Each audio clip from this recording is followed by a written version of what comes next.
Okay, so I'm a health and business coach, and I arguably take a controversial approach to my health.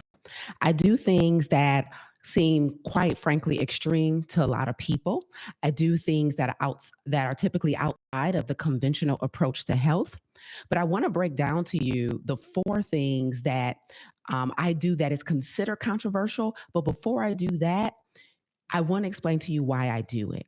Like, I have above average health and I have above average happiness. And I'm not saying this from a boastful place or an egoic place. I'm saying it based on real black and white data. When I look at the average Black American woman in her 40s, there are some stats that says based on the average woman in America, I have above average health. And let me tell you why. And then I'm going to explain to you what this extraordinary approach to my health and my happiness is so that you can understand why you should be considering being above average and extraordinary as well. So when I say I'm above average, it's not a flex, it's a fact. And there's a difference between the two. Now, if my fact just happens to be a flex, I can't do nothing about that. But when I say I'm above average, it's a fact and not just a flex. So let me explain to you. We're dealing with some extreme cases when it comes to health in our ecosystem. Now, I'm going to rattle off some stats just for Black women, just so you guys understand where I'm coming from. Black women in the United States face higher rates of chronic conditions. Now, when I say chronic conditions, chronic typically means longer term. So we're talking about typically 3 months or longer. And so I want you guys to understand what I mean when I say chronic, because I think a lot of people say chronic disease, but a lot of times we don't know what chronic means. So that means the opposite of chronic, for context, is acute, right? So acute is typically short term, it's isolated incident. But when I say chronic, we're talking about things that go on for multiple months, and in many of our cases, multiple years. So why do I have above average health and happiness, and how did I get there? I'm going to get there in a second, but first I want to rattle off some stats. So Black women in the US face higher rates of chronic conditions such as being overweight or obese, cardiovascular disease, also known as heart disease, hypertension, or as we know, high blood pressure, diabetes, especially type 2, stroke, right? Like all of these conditions. Now, that's just chronic lifestyle disease, meaning things that are typically a result of our day-to-day habits. If we were going even deeper into these stats, then we see that over 60% of Black women are obese. We're twice as likely as white women to develop diabetes over the age of 55. And this comes from the Center of Disease Control. This comes from the Boston University Black Women Health Study, which is the longest health study of Black women done in the US to date, over 50,000 participants. So these are stats and facts, right? This comes from the NIH, National Institute of Health. So we have chronic diseases that are disproportionately impacting us as compared to non-Black communities and demographics, right? Black women have a shorter life expectancy and higher mortality rates. And when compared to white women, we also have death rates from things like heart disease and cancer and stroke and diabetes that are much higher, meaning other demographics will have those incidents and they will typically survive them. But us, we have a higher likelihood of dying from heart disease, cancer, diabetes, and stroke. I need y'all to understand why this is so serious. Black women, when it comes to mental health, when it comes to overall fulfillment and happiness, we tend to report a poorer health status, more frequent mental distress, right, than the average white woman. We also face higher rates of menopause symptoms, lower health-related quality of life. This is what the stats say, y'all. This is what the stats say. Like, this is not me making it up. Now, what's so interesting about these stats is that although the data is there from the National Institute of Health, Boston University, the CDC, I also can confirm these numbers. I can also confirm these rates from just my 10 years of experience of working with majority women of color in the health space. You guys know I'm Lisa A. Smith, plant-based health and business coach, the host of this here podcast, the Plant Protocol Podcast. And I'm just here to bring you news you can use today, y'all. Because here's what I've experienced personally. over my several years, decade as a coach in this space, is I've experienced being called extreme. I've been accused of doing too much. I've heard it don't take all that, that like it's not that serious, right? Or at least I'm not ready for you yet. Let me take my time and continue to manage my health challenges for a couple more months or a couple more years, and then I'll get ready for you. Like I'm building up to, how extreme you are, right? And so I've heard that over the years. And here's what I'm here to tell y'all. I don't want to argue. I don't want to dispute. You are 100% correct. I take arguably a controversial approach to health, but I need you guys to understand why our death rates, our life expectancy rates, our rates of happiness and fulfillment are disproportionately different from other demographics in the US in our same age range with a similar education status, yet we are dying prematurely, yet we are suffering. We are relying on medical equipment. We're relying on prescription drugs for years to help manage a condition that now we're not even working to put in remission, right? When it comes to this stat, listen to this, y'all. Like this one, I was like, dang, I didn't even really know this, that we are, and compared to a white households, we are majority Black women. We're in the majority of the time the head of our household. We're the majority of the time the head of our household. Now, the stats say this, but I also know this from talking to us. I also know from even when we have, this is crazy. Even when we have a man in the household, a lot of times we're the head of the household. Let's be clear. Head of the household doesn't mean that there's no other partner in the household, man or woman, right? It just means we're typically the head of the household. We're typically maybe making more. We're running everything. We're taking care of everyone in the household. And while a lot of you know this already, mostly because it's your personal experience. A lot of you know this already because it's your personal experience. You're dealing with health issues yourself. You're dealing with an unhealthy relationship with food. You're dealing with an imbalanced household. You're dealing with all of the overwhelm that comes with climbing the white corporate ladder. Like you guys already know a lot of this already. But the thing I want to clear up and the things that I want you guys to stop saying is that I'm extreme when I tell you to go a little further and work a little harder and be a little more radical in your health. I need you guys to stop seeing my approach to health and happiness as doing too much. Right? I need you to see that your conventional approach to your health hasn't worked for you. Now, the issue is the fact that a lot of us are overweight, the fact that a lot of us are on at least one medication, the fact that a lot of us are too tired at the end of the day to work on our own dream after working on somebody else's. I need you to see that as extreme. I need you to see the fact that food or alcohol or caffeine having more power over you than you have over it. I need you to see that as extreme. That's what I need. I need you guys to see that that's what's wild. Not the fact that I say we should never touch sugar. That's not extreme, but for some reason, you guys tend to think that that's doing too much. But you've spent the majority of your adult career life working on somebody else's dream while you're set on the shelf because you were too tired to work your 5 to 9 after your 9 to 5. That's what's wild. You spent the majority of your adult life looking in the mirror and being insecure and unsatisfied with what's looking back at you. Yet me saying that we should take a more abstinent approach to nutrition is crazy. So let's talk about this. Let me tell you why. So I'm above average. Let me be clear. Let me, just in case you missed the stats that I rattled off earlier.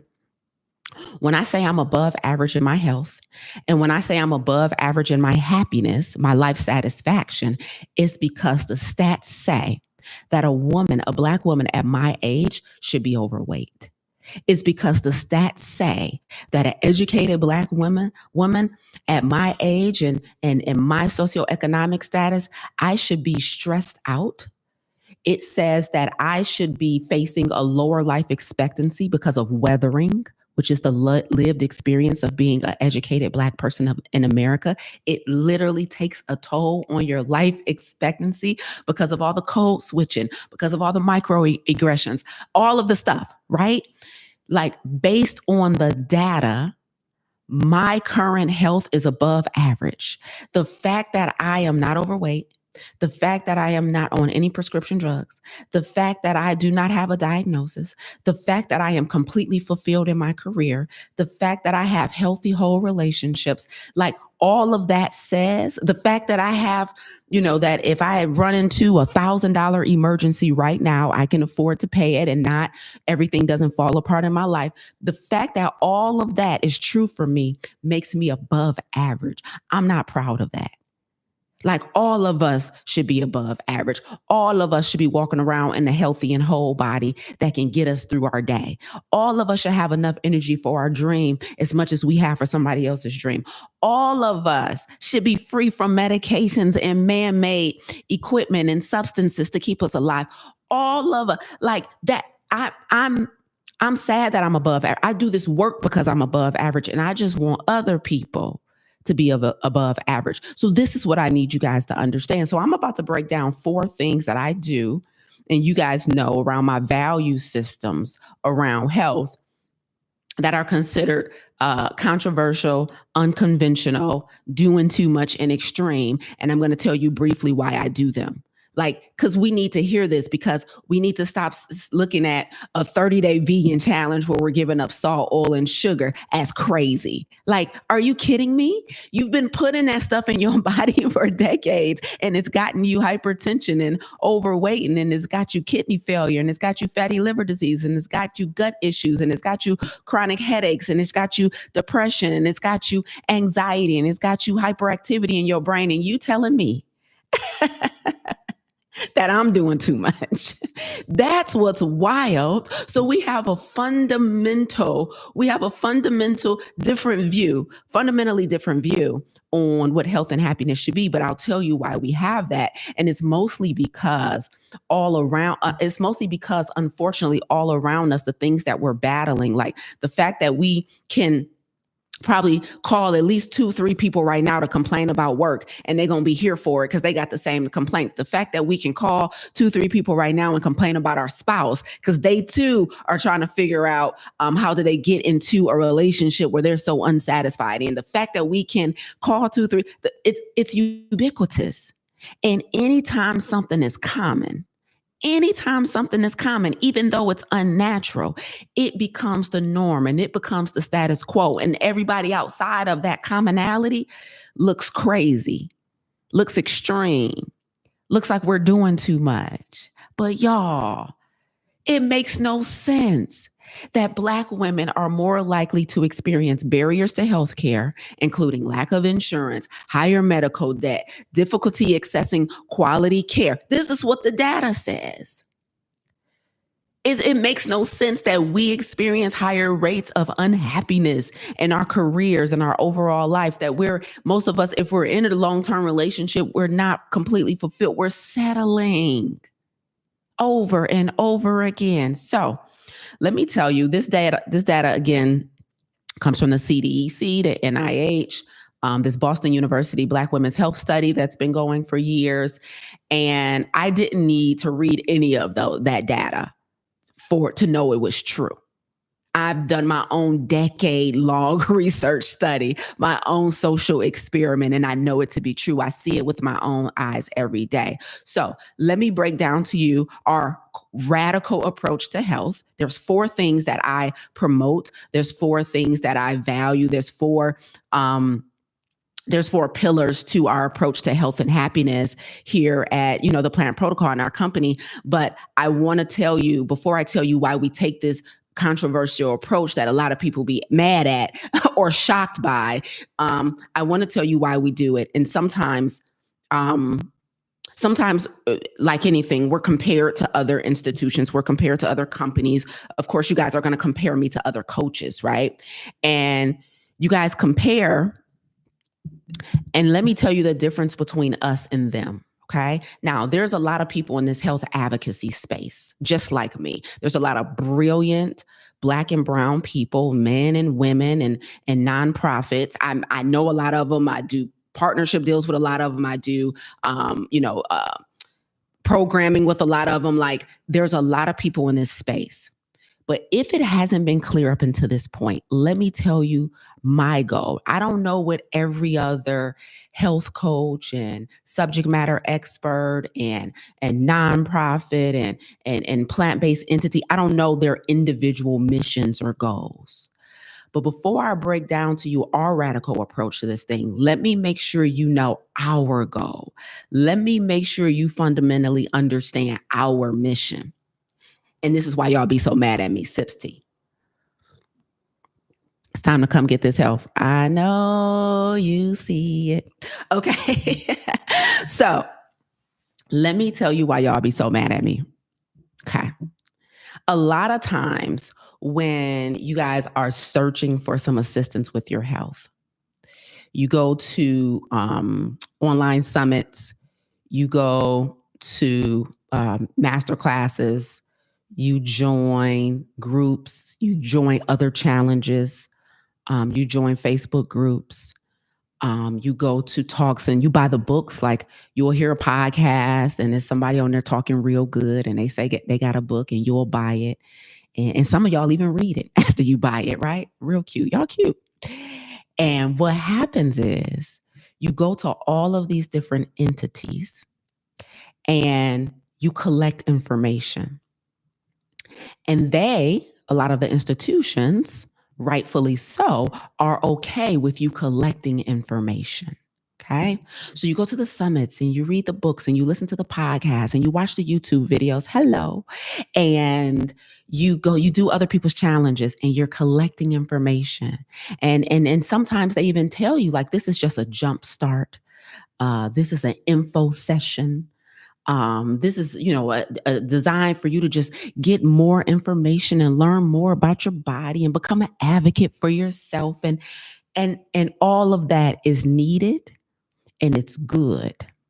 But when you come to me, when you listen to me, when you engage in one of our challenges, experiences, or programs, when you join one of my communities, my first mission is not education. It may seem that way because I know a lot, I talk a lot, I share a lot. That's not my first goal. My first mission is not even exposure. I tell people, go to a jumpstart program, do someone's 21-day detox first if you want just exposure to the plant-based lifestyle. Like go to somebody else's summit or masterclass if you just want more education. If you're in the R&D phase of your health journey, the research and development phase, I tell them go. Absolutely. Matter of fact, I got a podcast I could recommend for you. Like if you just want to hear more of the science, right? If you just want to hear somebody who talk real good because you like a good orator, like go somewhere else. But education is not my first mission. Exposure is not my first mission. A jump start for you is not my first mission. Meeting you where you are is not my first mission. My number one primary goal, and number two is far, far away. My number one primary goal by a landslide is remission. My number one primary goal by a landslide is healing, complete recovery, completely off the medications, no longer have the diagnosis. Like my number one primary goal, like when it comes to your physical and mental health, is for you to come back and say, based on this experience, based on my blood work, based on this conversation with my doctor, I no longer need metformin. I no longer need beta blockers. I can come off the statin. I'm down to the weight that I was looking for.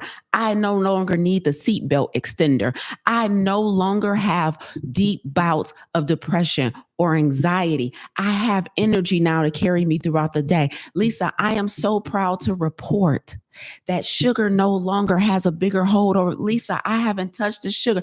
I'm thinking clearly. My number one goal is the brain fog is clear. The creativity is flowing. You can write the book now. My goal is that you can get down on the floor to play with the babies and you get up off the floor to continue to play with the babies. Like my goal is not more education. My goal is not to come on here every day and tell you the new science that just came up that confirmed for the 10th time that chicken clogs your arteries. Now, Now you can go to another, there's a bunch of plant-based summits. There's a bunch of phenomenal authors and doctors. There's a bunch of podcast hosts. There's a bunch of nonprofits that host beautiful veg fest. If you want to sample the food to see if maybe you want to do this a year from now. But when you come to me, like the reason I don't do all of that is because there's so many people already doing it.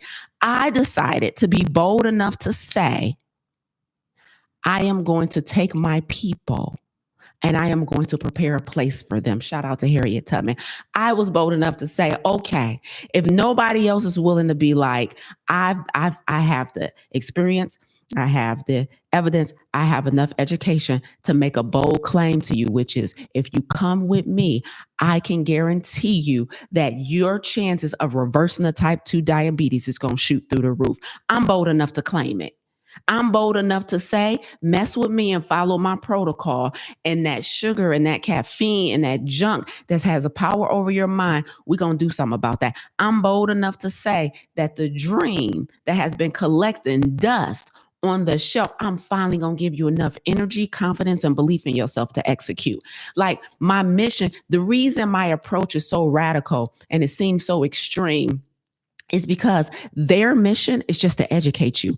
Their mission is just to give you a 21-day jump start so you can see what it's like. Their mission is to give you a sample of the lifestyle. That's not my mission. So the next time y'all accuse me or you lean over to your friend and listen to, and I'm not ready for her yet, she doing too much, just know that my mission ain't their mission.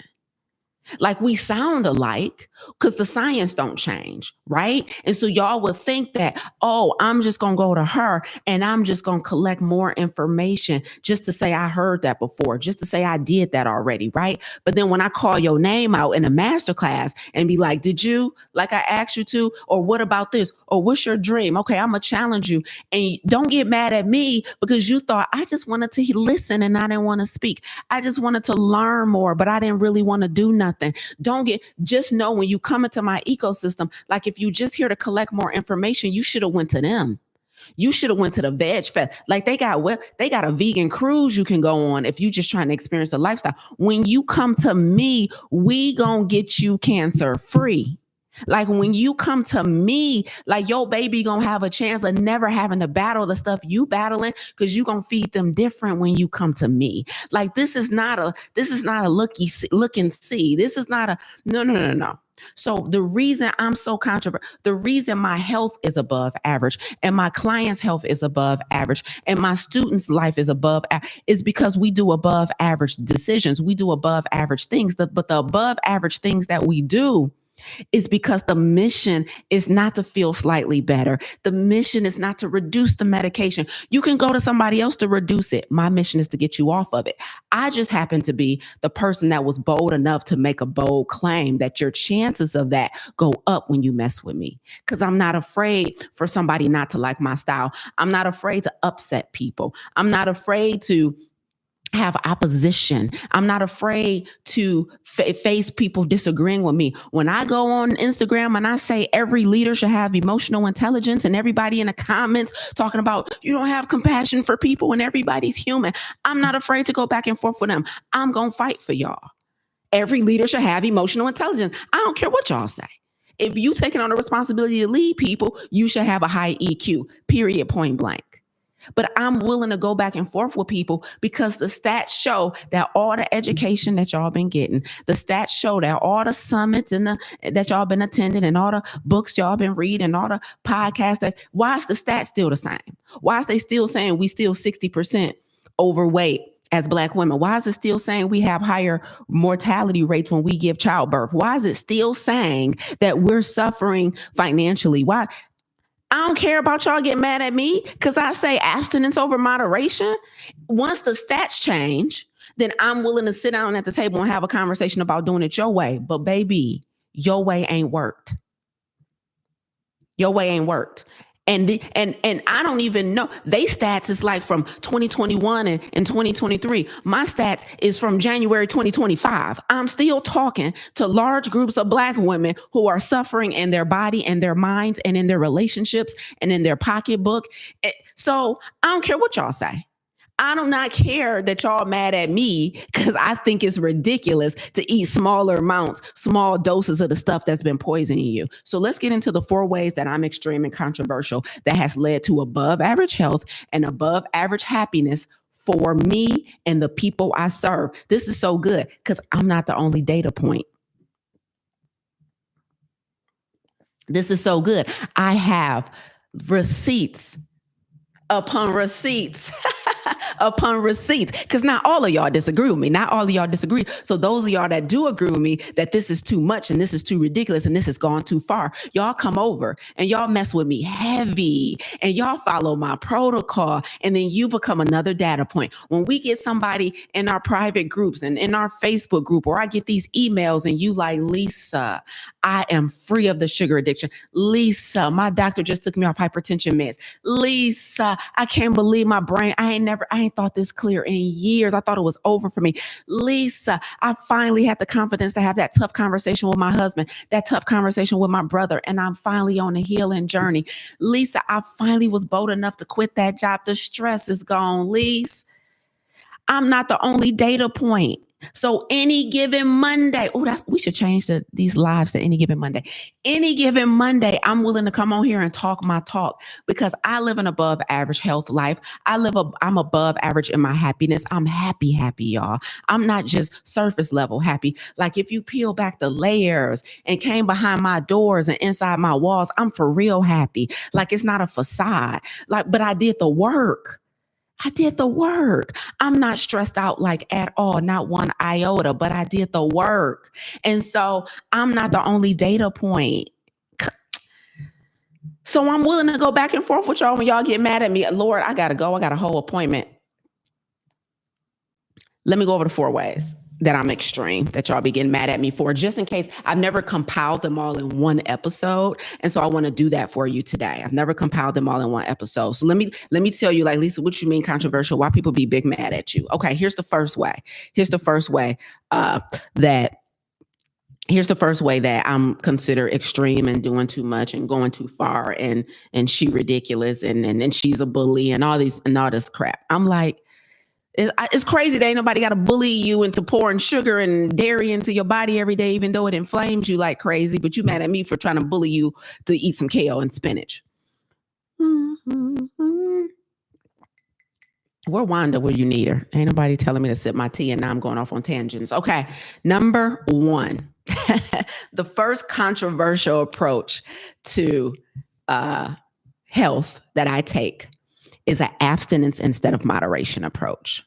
Abstinence instead of moderation. So that means that I'm a proponent of giving up stuff completely versus adopting the thing that we've all been doing a long time, which is moderating. Right. So now I'm a proponent of abstinence specifically. Let me put it into context. I'm a proponent of abstinence specifically when you are in treatment for something. So if you have a diagnosis or your situation might be undiagnosed, but you just don't feel well, like Lisa, I'm foggy mentally, my gut issues, like it's crazy, but the doctor can't technically find anything, but I know I'm not a 12 out of 10, right?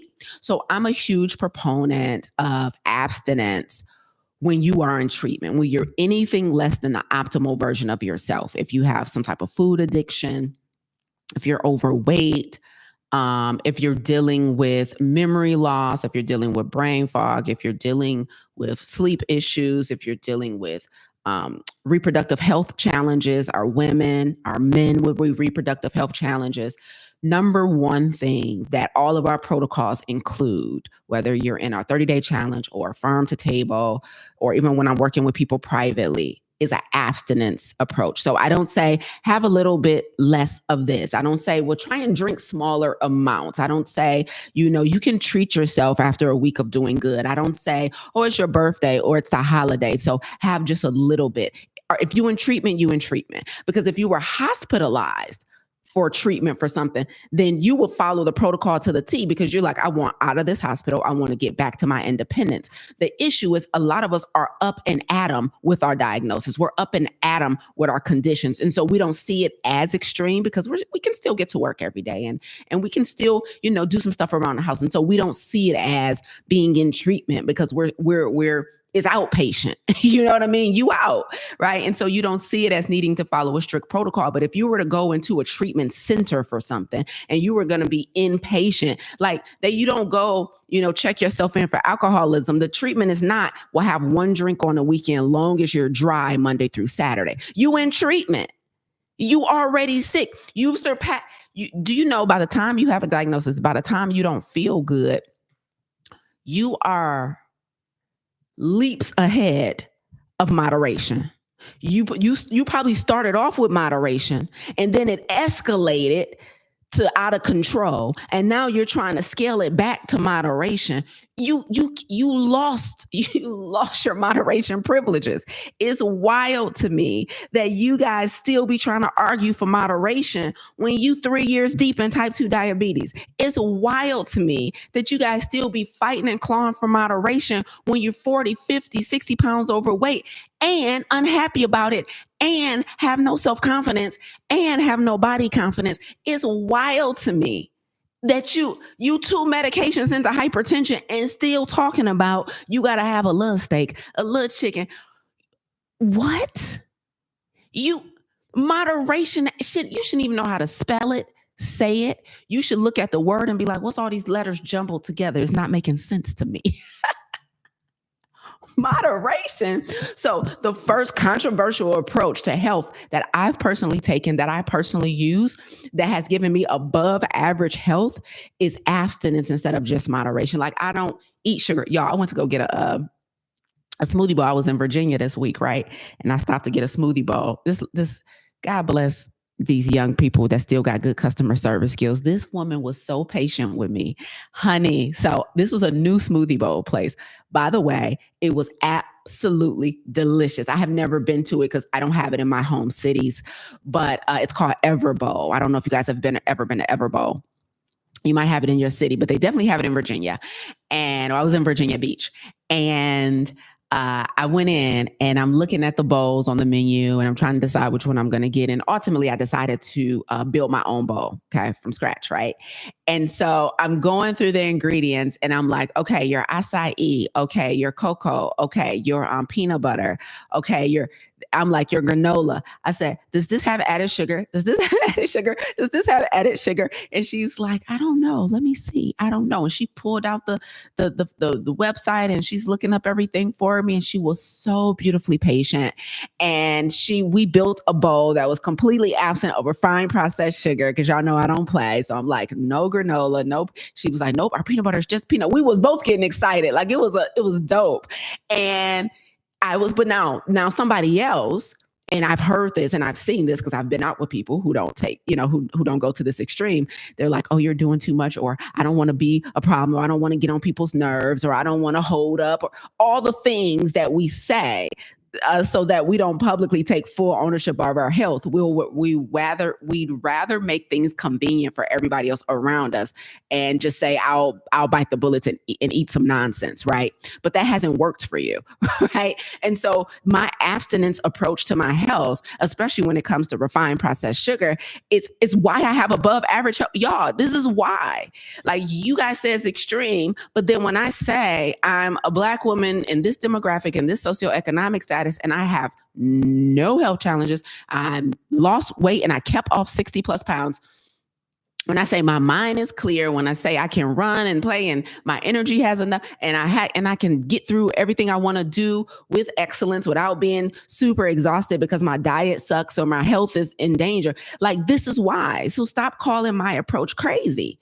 Like, do you want it or do you not? Abstinence instead of moderation. So this sweet young girl, she was able, we together, shout out to her, was able to build a smoothie bowl that met my standards. That met my standards. So that's number one, abstinence instead of moderation. And if moderation is a commonly held approach to health in your ecosystem, the next thing you need is a ecosystem that believes in optimal health. Like when you get in a community and get a coach who believes in completely optimizing health versus just being good enough, then all of a sudden asking about additives on a menu won't seem crazy. But it seems crazy now because you're like, I don't want to be that person. I'm like, okay, if you don't want to be this person, you get to be that person. And that person is the one whose health is more like a 7 out of 10. That person is the health who's like, okay, you're going to age. You're going to probably age with at least one condition. You'll probably age and be on 1 or 2 medications. So you either be this person now or you be that person later. Like you're that person who's like, oh, this actually runs in my family. And now I'm going to run with it. Right? So you either be this person now that makes you uncomfortable because your circle believes in moderation, or you be that person later and you get everything that moderation got them. You get everything that moderation got them. Like it's very unlikely that you're going to be in a room of 4 overweight people and not be the 5th. It's very unlikely. It's very unlikely. I'm not saying it can't be done. I'm just saying it's very unlikely. We're just talking about probability here. Okay. So that's number one. The first thing that I do that has gotten me above average health, that is controversial and people think I'm extreme and doing too much, is a lot of things is an abstinence thing for me. Like I don't eat meat. I remember dating this guy. This was a few years ago. And we went out to dinner. And, he had knew from previous conversations before this date that, I was vegan. He was like, oh, okay, you vegan. That's what's up. And then we went out to dinner and I'm like looking at the menu and I got to order a certain way and I'm doing all this. And he was like, oh, you vegan for real? He was like, oh, I thought you was one of them vegans who would still eat a little fish or something whenever, if the menu or whatever. I said, no, it's abstinent. I don't eat meat. Like I don't eat seafood. I don't eat dairy. I don't eat refined sugar. I don't eat chicken. He was like, oh, wow. He said, I only met like 1 or 2 of y'all for real. Like we was a whole nother species. It was so funny. He's like, oh, you really? I'm like, yeah. Right? So it's abstinence for me. Like I don't do what I don't do and I do what I do.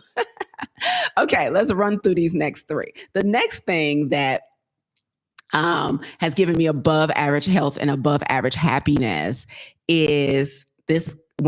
This is specifically when it comes to stress. Okay. I practice an elimination versus a management approach. Okay. Every time I've talked about this publicly, done a speaking engagement or anything, it has shocked people. Like, I mean, when I say shocked, I mean a jaw drop. Or I get DMs from people when they hear, podcasts or interviews or speaking engagements I've done where I say, we should not be managing chronic stress. We should be eliminating it. That's a little more controversial. That's a little more extreme, right? And when something is controversial, because you're not going to get all 100s in the chat.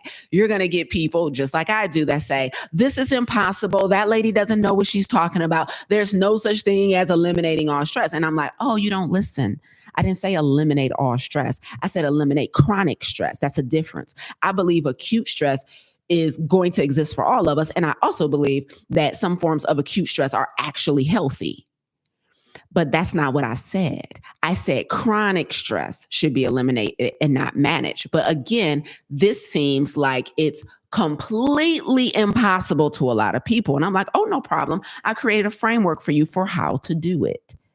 But yet again, when we take a management approach to something that technically is killing us slowly and should be actually eliminated, we end up with average health and we end up with average happiness. Many of you guys listening, many of people in your worlds are dealing with something that they consider stressful.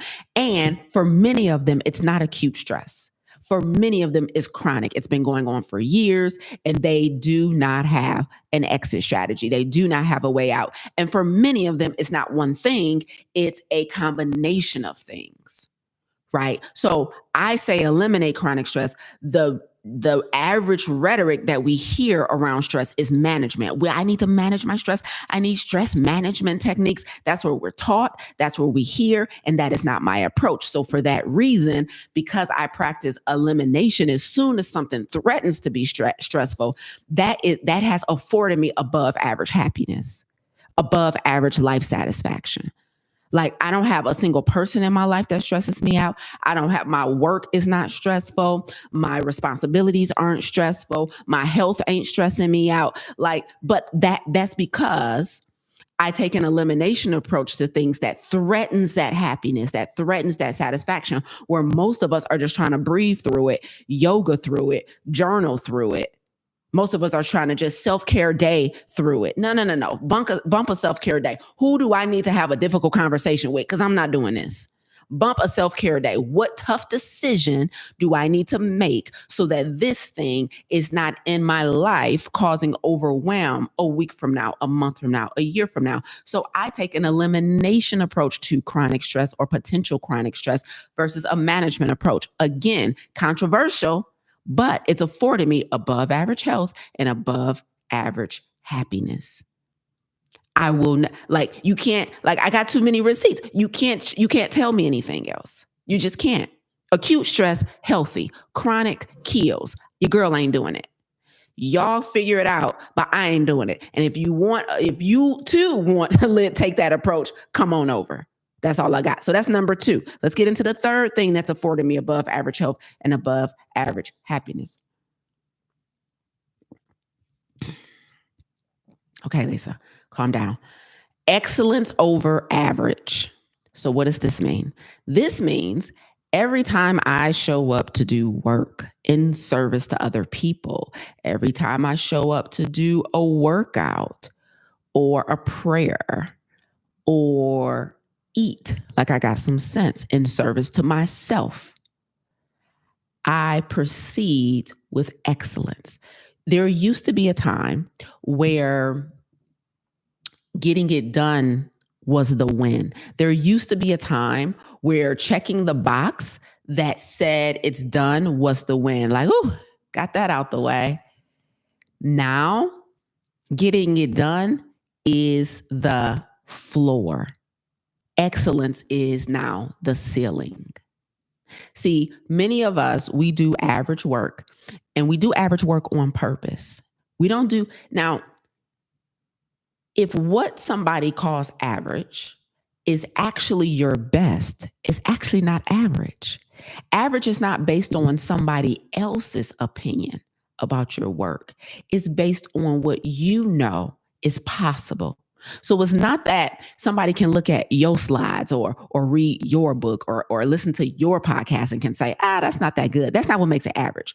It's whether or not you know you have more to give. It's whether or not you know you could have did better research. It's whether or not you know your quality and equipment and lighting could have been better, but you were just too lazy to do something about it. That's below average. Is when you know this wasn't my best.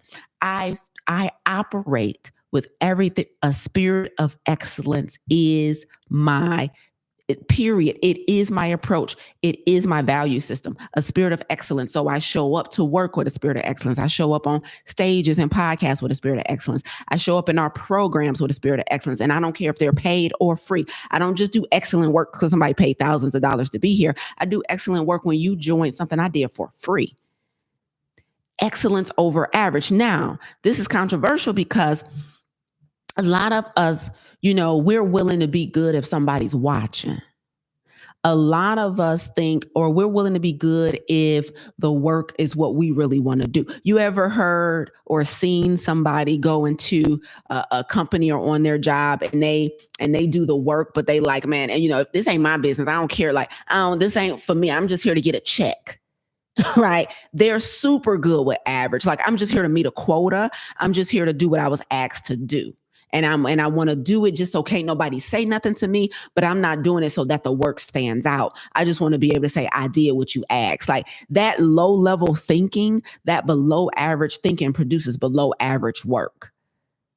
Right. And so anytime I ask to do something, anytime I'm doing something for myself, when I go into the gym and there's nobody in there, I still run as hard as I can run. I still squat as low as I can squat. Like, I'm still intentional when nobody's watching about plants every damn day. Like, I'm still like, it's not like these things are me. They are an extension of me. They're just not me when somebody's looking. It's just not me if somebody's paying. It's not just me if somebody's grading me. It is me. Like, spirit of excellence is how I think, it's how I deliver. And that is not the case for most of us. Most of us, it depends on what's on the line. Whether or not I'm going to be good least just depends on what's on the line. Is it money on the table? Is it potential opportunity on the table? What I'm going to get out of it? Mm-mm. If I'm writing with, it might not be the best book you ever read, but you better know that this was Lisa's best in that moment at that point in time. 2 years from now, I might produce something 10 times better. It doesn't mean what I produced 2 years ago wasn't excellent. It was just the best I had based on where I was. Right. And so excellence over average, being great every time versus living a life where you've allowed your good to become the enemy of your great. Like, I know I used to be like this early on where I would settle for good enough, but now I don't do that. Like, I don't settle for good enough. It's not, I don't have this is good enough approach. No. What can I do better? If there's something I can do better, I create the space to do it better. A lot of us can't even give excellence because we're so overwhelmed and we're tired, right? We can't give excellence because we're exhausted, we're chronically fatigued, or we're all jacked up on dirty energy, so our mind isn't clear. Caffeine, alcohol, energy drinks, drive-thrus, poor sleep. Our excellence is nowhere to be found. Like, it's just a bar circle, loading. So what do I do? If I want to deliver with a spirit of excellence, I know I need a clear mind. If I want to deliver with a spirit of excellence, I know I need to have body confidence. So let me get these squats in, because if I get on somebody's stage and I'm preoccupied by what I look like, I'm not going to be able to deliver excellence. Like, what does it take to deliver a spirit of excellence? Ooh, okay, I got to go to sleep. Okay, I got to make sure that I study. I got to make sure I practice. I got to make sure I do continuing education. Like, what does it take to have a spirit of excellence? I got to make sure I talk to the people I'm in service to and understand their needs. Like, what does it take to have a spirit of excellence? Like, so it's not just like, oh, I wake up and decide I got a spirit of excellence.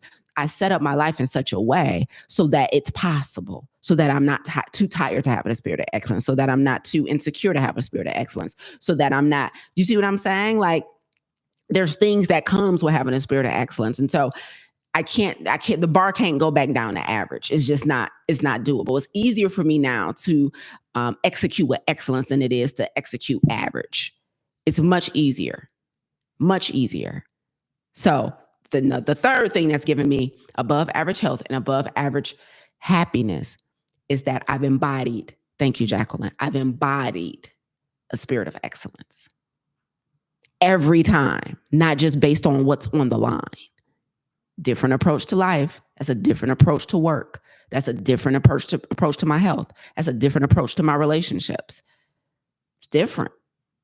We're gonna be happy, whether you know, like, blissful. You hear me? I don't play around. All these people around me, like, oh my God, I'm in a marriage that I'm suffering. My friendships are not, I'm not talking to so-and-so. Yesterday, for Mother's Day, we was over my best friend's house. She's so wise. I have some of the wisest people around me, y'all. And my bestie was like, I am so good at following other people's instructions and direction. She said, I don't got to touch the stove to know it's hot. I said, yes, bestie. Shout out to Jay. I love her. She said, I don't got to touch the stove to know it's hot. I said, amen. So I just pay attention to what could happen if I decided to let my foot off the gas when it came to my relationship, when it came to my health, when it came to my career, when it came to my faith, when it came to my calling, right? I just decided to watch everybody. I said, oh, say less.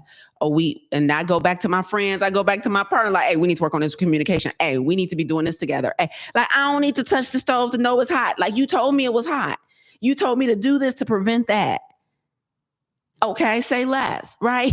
It's so good. It's so good. So listen, I follow because I refuse to look up, 30 years from now and be demented and be relying on medical equipment and be bent over and relationships falling apart and be financially strapped I refuse. I absolutely unequivocally refuse. I don't need to touch the stove to know it's hot. Right. And so let's get into the last one. Number four, The final thing that I do, that's arguably controversial and but has afforded me and many people that I'm in service to above average health and above average happiness and above average overall life satisfaction, and y'all know this very, very well, is I practice the concept of radical obedience. Radical obedience, right? So I define radical obedience as doing what you are being called to do despite the presence of fear and uncertainty. Doing what you're being called to do despite the presence of fear and uncertainty. Now, one of the main reasons this is extremely controversial, and let me put this in even shorter terms before I get into why it's controversial. Gosh, my tea is cooling off. Let me put this in even shorter terms. And this is what I've said. Now, all of you guys have agreed with this, which is purpose heals. Purpose heals, right?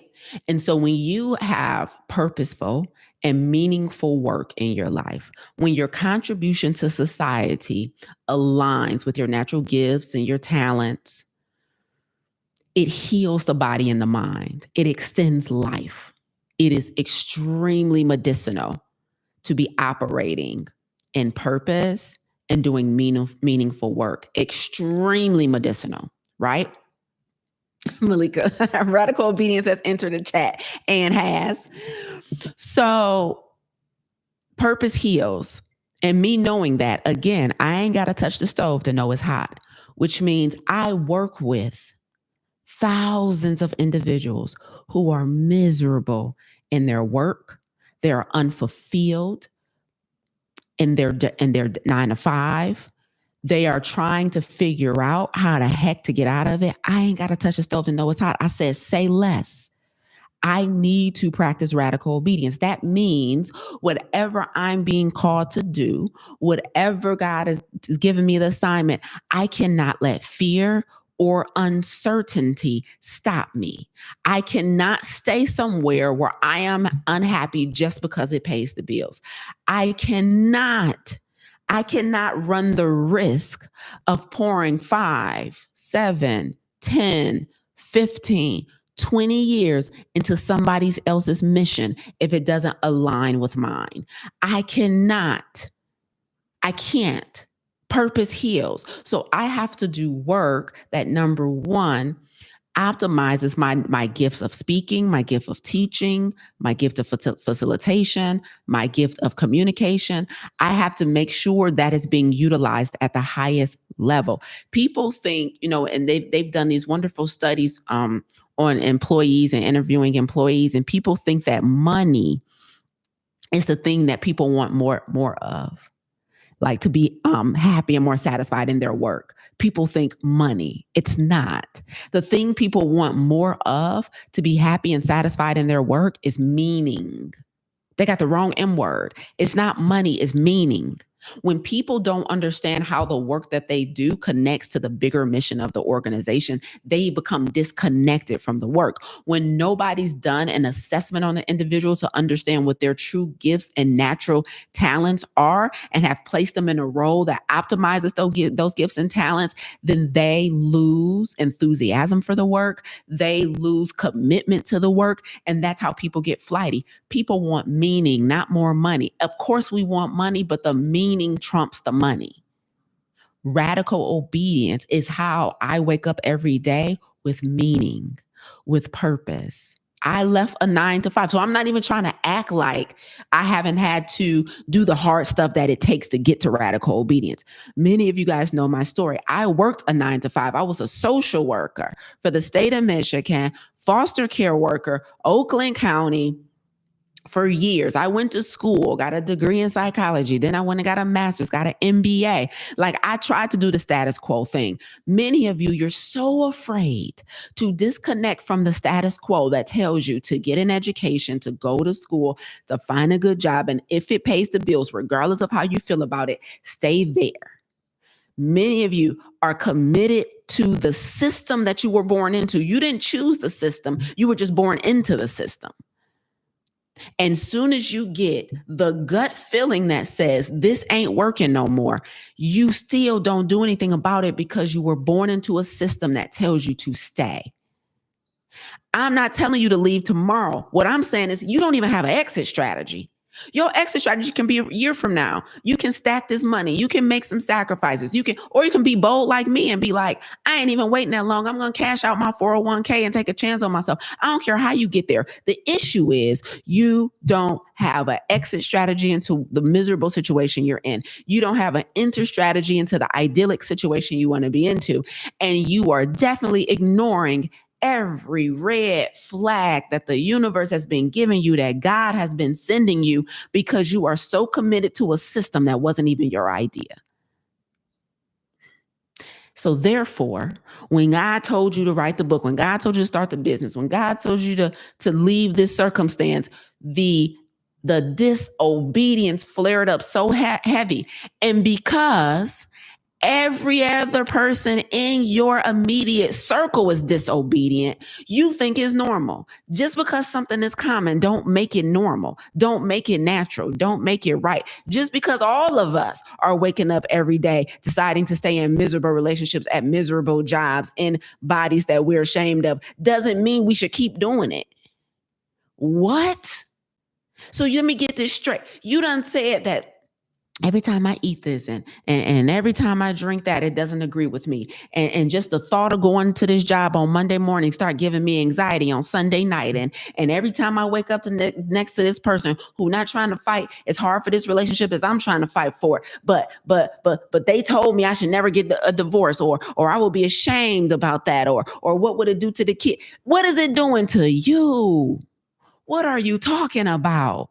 Let me get this straight. You're in a system that tells you divorce is wrong, no matter how unhappy or miserable you are. So you didn't ask for that system, but you were born into that system. Let me get this straight. Just because somebody told you keep on the 9 to 5 because that's safety and security, and they have benefits, and they have a 401k and a retirement plan, and just because they told you that that's the system that you need to stay alive and survive, even though the system ain't worked in your favor in years, you just gonna stay.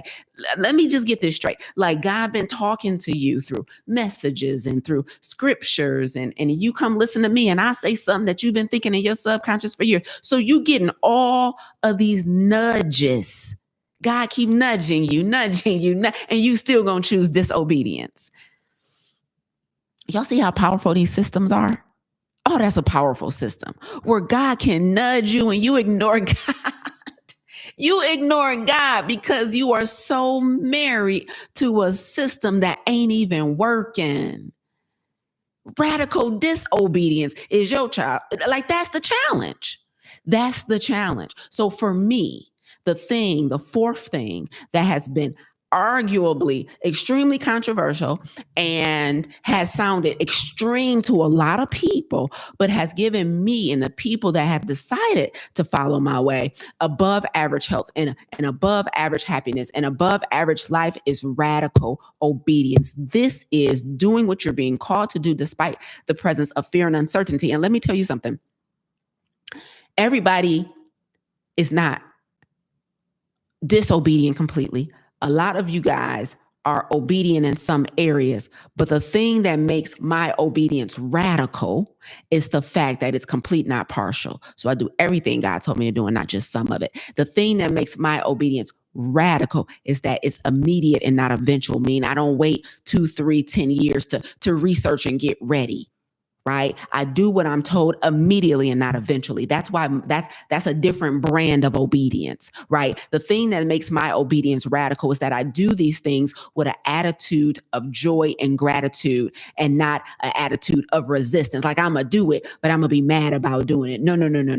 I do it with a joyful giving spirit, right? The things that makes my obedience radical is the fact that I do things without expectation. So I'm not doing it just so I can get something in return. Like if God told me to go vegan or give up sugar or eat this way, drink this way, move this way, say this to this person, I'm not then looking at God like you told me to do that. Now when I'm going to get my ROI, right? So I do things with a spirit of innocence and not expectation. If you haven't listened to my episode on how I define radical obedience, you need to do yourself a whole favor and listen to it, because my obedience is a different brand of obedience. It's a different brand of obedience, but I can attest to it. And the reason I was able to create a framework around it, and the reason I can teach it, is because I lived it first.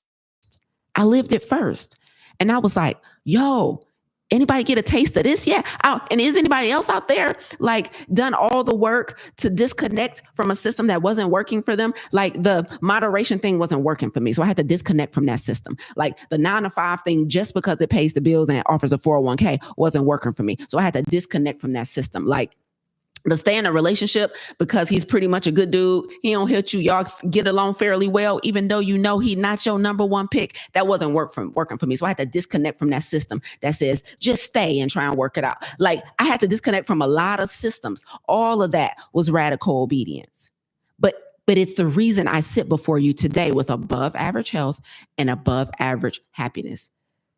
So these 4 things, while controversial, while a lot of people give me pushback about them, I will never deviate from the system that has worked for me and that now has worked for many other people. It's what it is. It's what it is. Let's get up out of here. Y'all, drop your takeaways in the chat. We're at the 1 hour mark. I was talking to my podcast editor 2 days ago, and I'm like, I don't know how these episodes just keep going over 1 hour. I was like, I really want to make them shorter. She was like, that's okay, Lisa. We're going to start doing a part 1 and part 2, because when you get going, you get going. But we're looking at the stats, and we know shorter podcast episodes do better.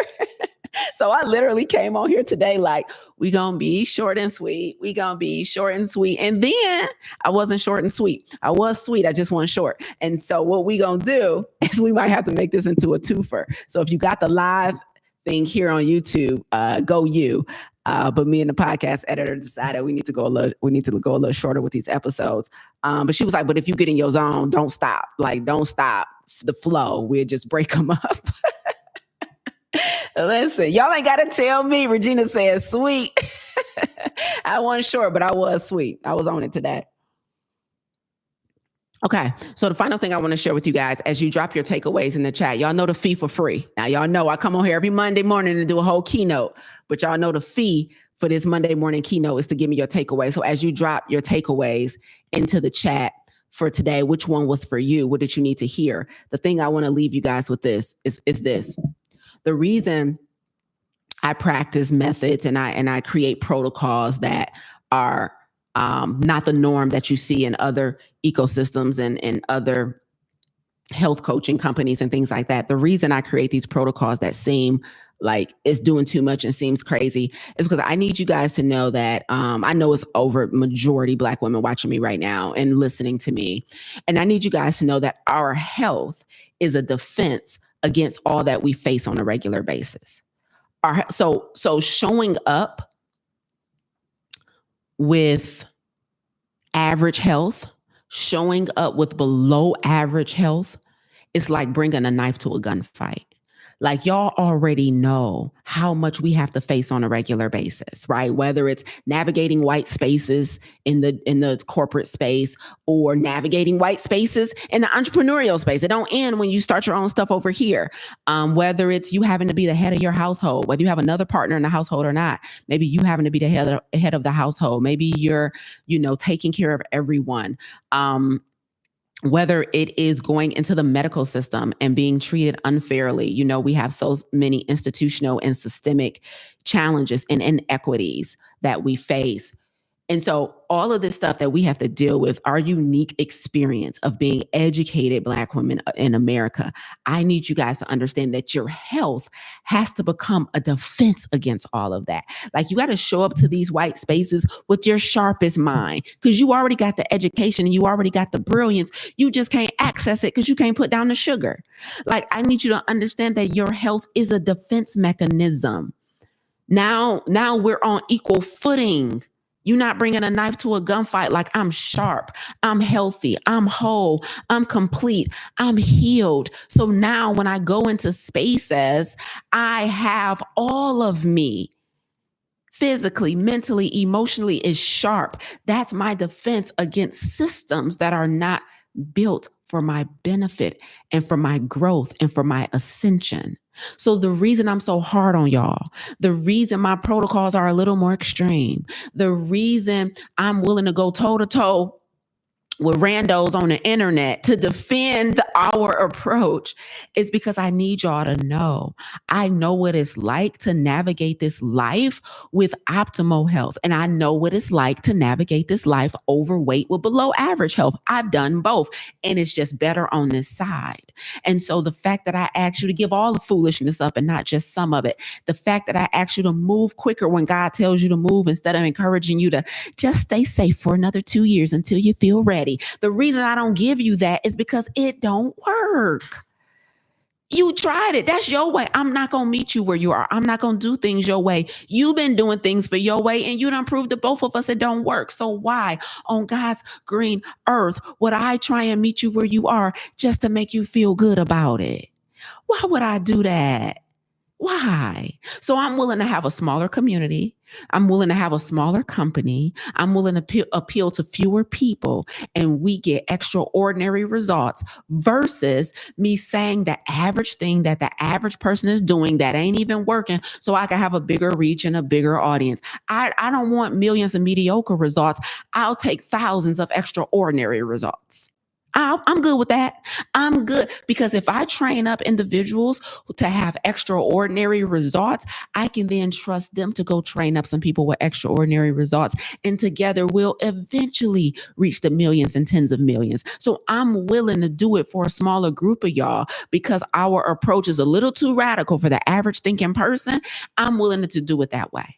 I'm willing to do it that way. I'm willing to do it that way. So I need you guys to understand those 4 things that I named is because our health and our happiness is a defense against a system that is not built for our longevity. It's not built for our growth. It's not built for our freedom. And so we can't show up into these boardrooms. We can't show up on these stages. We can't show up on this YouTube platform. We can't show up in our relationships. Anything less than the optimal version of ourselves, it just ain't worked for us. We can't be in the car like, oh man, I should have said. Things need to occur to you in a moment so you can be on it. And so you can get everything that you got coming for you. I need you to be sharp. I need your emotions not to get the best of you and you kill everything because you too emotional. I need you to be on it. And so I'm going to help you be on it. So that's why I do what I do. Let's read these takeaways so I can get up out of here. I got an appointment in 30 minutes. What up, Melanie? Truly plant-based. My girl, Coach Melanie said, strive for excellence, not average. Very good. Coach Regina says, first of all, not the first 2 takeaways being people that already worked with me. Come on, Coach Regina and Coach Melanie. Regina says, above average requires a willingness to be extreme and controversial. Yes, she said, for me, it was abstinence instead of moderation. That's good. Stacy said, practice elimination has been working for a sister named Stacy. I feel the difference. Amen. I love a good third person comment. Lachey said, meaning over money. That's right. Stop thinking that money is what everybody wants. It's not. People want meaning. What's up, Melissa? Melissa says, optimal health is our defense mechanism. That's right. Jacqueline says, obeying only to get tangible results. Move to obey because I am called by God to be. Such a great takeaway. That's so good. A single mission says, just because it's common don't mean it's normal. Stop staying in dysfunction just because everyone around you is there too. Couldn't have said it better. Come on. Rhonda says, excellence without excuse. Optimal health is our first line of defense. It really is. And again, not just physical health, mental and emotional as well. Like, it's a defense mechanism to be well rested, mentally clear, and physically whole. When you start seeing it like that, like I've said so many times, like, we're going to survive in business and we're going to have great success, not because my ideas are so super unique that nobody's thought of it. Is because they not going to be healthier than the founder. My endurance in this game is so strong because I'm squatting every day. I'm lunging every day. I'm eating these plants every damn day. I'm drinking this water and this coconut water, honey. I am creating. I'm sitting down and being still and doing deep work. I'm having honest, healthy conversations that my brokenness and my emotions don't get in the way of, because I practice. Like I can, my listening skills are so sharp because I meditate every day. Like I need y'all to understand, my health is my competitive advantage. My health is my competitive advantage. Game changer. Like I don't need to see all your offers to see if we got one up on you. Let me see you. Let me talk to you for 1 second. Let me see, have you done the work on your ego? Let me see if you've done the work. Let me see your relationships with the people in your life and your team and your staff. Do you got people lining up to work for you like I do? Every week I talk to somebody like, Lisa, I would love to help you. I would love to. You see what I'm saying? Let me see the quality of your relationships and I can tell you if I'm going to outman you. My health is a competitive advantage. Come on. Quit playing with me. All right. Quit playing with me. Oh, God, let me go. That's all for today, guys. I got it. Y'all don't know how bad I got to get out of here. Like, I got to drive to an appointment, then I got to head to the airport. But listen, guys, please, next time you decide that whatever I ask y'all to do or whatever I suggest that you do for your health or whatever, the next time you decide that it's too much, the next time you come into our challenge and I'm like, we giving up meat, eggs, dairy, salt, oil, and sugar. Like, here's what, those of you who are already fans of me and our approach to things, next time you even suggesting something to your friends and family that I do, stop telling them it's going to be a lot. Don't even do that. Like, no, what they're going through is already a lot. That's what they need to know. They need to see this as light work compared with they're on track to battle if they don't make a change. Like, we got to stop acting like this is too much. Next time they're expressing to you their desire to make a bold move in their life or a bold change, don't start seeding fear and be careful, or, but what about your money, or how you gonna pay your bills? Like, stop projecting your fear and your uncertainty onto other people, and don't let people do it to you. Be radically obedient to what God told you to do. You can still come up with a plan.